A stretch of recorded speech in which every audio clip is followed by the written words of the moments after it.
اولا من حق المدرب الوطني يقدم توضيحات بشان خيارات اللاعبين، واعتقد انه راح نروح ابعد من حقه، نقول من واجبه انه يقدمها للاعلام. الاعلام ينقلها للراي العام، الندوات الصحفيه تندار لهذا الشيء بور يعني اكليري لوبينيون بوبليك. هذا واش لازم يدير، ولكن ماشي من حق المدرب الوطني يعني يفرض يعني الراي تاعو لو كان خاطئا. يعني في اعتقادي انه قائمه اللاعبين اللي يجيبهم من المنتخب الوطني لازم يكون اللاعب اللي يكون جاهز يوم المباراه ولا يوم التربص. هذه كاين معايير يجب احترامها، او على الاقل عندما تكون هناك استثناءات على المدرب الوطني ان يقول هناك استثناء.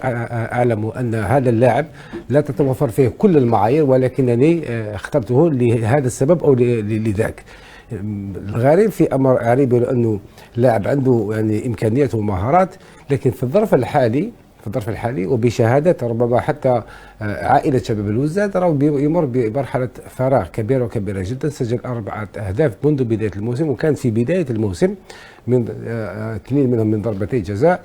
فقد الثقه حتى راح المنتخب المحلي وضيع عده فرص، وقلنا في الحصه الماضيه تاثر من الناحيه المعنويه. اليوم تجي المدرب ويقول نقول اي كلام، يعني في الندوه الصحفيه الميكرو راهم عنده ولي بروجيكتور راهم عليه، ويجيب اي واحد، تجيب واحد يعني يلعب لا كوب دي موند تاع 82 ويعطيك مبرر جبته لانه عنده معنويات تاعو مليحه، ويقدر يقول لك اي شيء. ولكن سانتي با لا روت تقول لي عنده مواصفات بنزيما، اوكي عنده من بعد ماهوش بنزيما في النهايه.